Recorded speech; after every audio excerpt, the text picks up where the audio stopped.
और सर याद करिए, अभी जो चुनाव हुआ है, एक भी बूथ पर रिपोल नहीं हुआ जो उमर अब्दुल्ला की सरकार बनी है। जहां पाकिस्तानी झंडे लहराते थे, आज वहां लाल चौक में तिरंगा लहराता है और भारत माता की जय बोलते हैं। सर ये बात मैं क्यों बोल रहा हूं?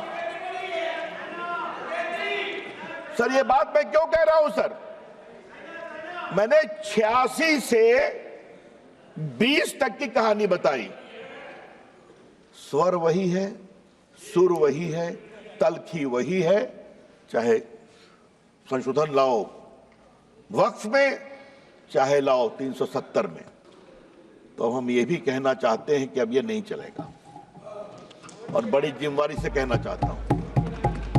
सर एक सवाल उठाने की इच्छा होती है, वोट बैंक के लिए देश कहां तक जाएगा? क्यों जाना चाहिए? सर आप याद करिए, मैं कहना चाहता हूं सीए पर क्या क्या तूफान खड़ा किया गया। आप जो बाहर से हिंदू थे, सिख थे, क्रिश्चियन थे, उनको भारत लाया गया, उसका कोई असर हिंदुस्तान के मुसलमानों पर नहीं था, फिर भी तूफान खड़ा किया गया। और आज फिर खड़ा करने की कोशिश की जा रही है। सर अच्छा जरा आप शांत रहिए। अरे धर्मेंद्र जी कभी तो हमको सुन लिया कीजिए, अखिलेश जी सुनते हैं, आप नहीं सुनते, यही समस्या है। सुनिए सर, इससे जुड़ा एक और बड़ा सवाल है सर, और वो सवाल मैं उठाना चाहता हूं। मुस्लिम जमात इस देश के लोग हैं, जितना हिंदुओं का उतना आपका है, कोई शक नहीं है। लेकिन मुस्लिम जमात के आदर्श कौन होंगे? क्या मुस्लिम जमात के आदर्श वोटों की दलाली करने वाले, सौदागरी करने वाले होंगे? अगर ये है तो ये देश को स्वीकार नहीं होगा। हम बहुत विनम्रता से कहना चाहते हैं, मुस्लिम समाज के आदर्श होंगे मौलाना अबुल कलाम आजाद, डॉक्टर एपीजे कलाम, अब्दुल हमीद, अशफाकुल्लाह खान, रसखान, कबीर, मलिक मोहम्मद जायसी। जब मोहम्मद शमी फास्ट बॉलिंग करके आउट करता है, पूरा देश ताली बजाता है। और जब सानिया मिर्जा टेनिस में भारत का नाम ऊंचा करती है, हम सभी खुश होते हैं। ये तय करना पड़ेगा। हमें लगा था कि 25-30 साल के बाद वोटों की सौदागरी कुछ बंद होगी, लेकिन अभी तक बंद नहीं है। कभी तो आप लोग निकलिए उससे बाहर। ये देश बदल रहा है और उनकी संख्या देख रहे हैं। कांग्रेस कहां थी, कहां चली आई? अखिलेश जी देखिए आप। और सर एक बात और मैं आज बताना जरूरी है सदन के स्मृति के लिए, राजीव गांधी को 400 सीट मिली। शाहबानों में वो इन लोगों के सामने झुके, उसके बाद आज तक कांग्रेस को बहुमत नहीं मिला। याद करिए आप, देश की हवा कहां बह रही है समझिए अखिलेश बाबू। और हमको आप इतना आलोचना करते हैं, नरेंद्र मोदी जी को एक बार पूर्ण बहुमत मिला, दूसरी बार पूर्ण बहुमत मिला।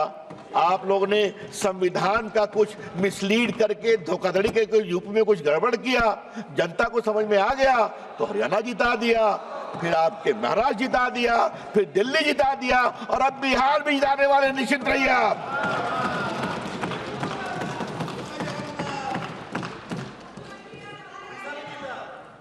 वो तो पहले जीत गए थे। सर मैं आपसे आज इस बहस के क्रम में कुछ और बड़ी बातें कहने की जरूरत है।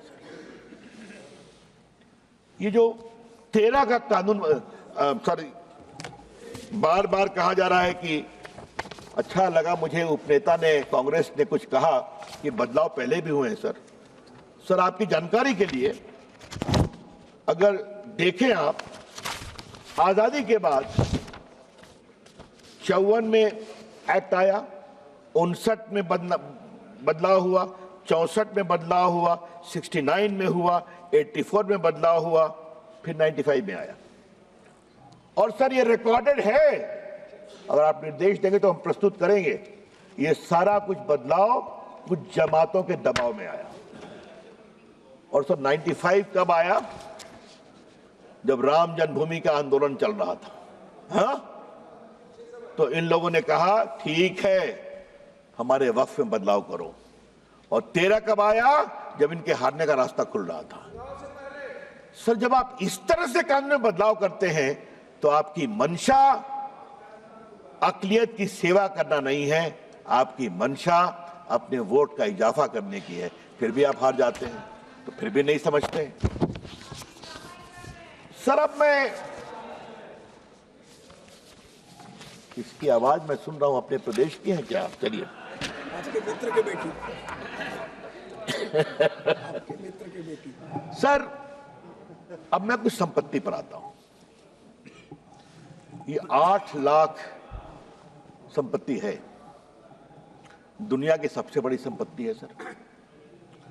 और सर, मुतवल्ली उसको मैनेज करता है। मैंने दिखा दिया, वो मैनेजर है। मैनेजर की अकाउंटेबिलिटी होती है कि नहीं? और सर, मैं पटना साहिब का सांसद हूं सर। हमारे क्षेत्र में गर्दनी बाग में सर एक सरकारी जमीन पर तालाब है जहां लोग छठ में अर्घ देते हैं सर। हाई कोर्ट में सरकार ने कहा कि यह सरकारी जमीन है, और वहां से 5-7 किलोमीटर दूर एक कब्रिस्तान है, 1920 का रिकॉर्डेड। कुछ लोग कहते हैं ये हमारा वक्फ है, हर बार छठ में खड़े हो जाते हैं।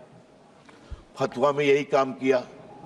अभी तो सर, मैं अभी तो 113 बात की गई दिल्ली की, मैं सुन रहा था, उन्होंने कहा ये जो फोर्ट विलियम है ना कलकत्ता में, सेना का कमांड, वो भी हमारा वक्फ है।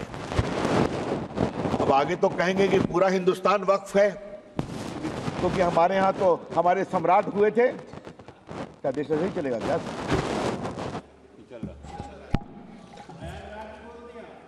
अरे प्रयागराज में बोला, भोपाल में बोला, कहां नहीं बोला, मुंबई में बोला, जहां चले जाइए। सर, ये देश ऐसे नहीं चलेगा। और मैं माननीय मंत्री से आग्रह करूंगा, एक बार सदन को विस्तार से बताएं जिस तरह से वक्फ का दावा किया गया, उसका दावा करने वाले कौन थे। और थोड़ा गहराई में जाएंगे, हम लोग भी देश घूमते हैं, तो मैनेजर साहब की बिल्डर से सांठगांठ हो गई और वहां पर बिल्डिंग खड़ी हो जाती है। ये सच्चाई नहीं है क्या? वक्फ इसके लिए नहीं होता है। इसलिए ये पूरा बदलाव सर जरूरी है सर।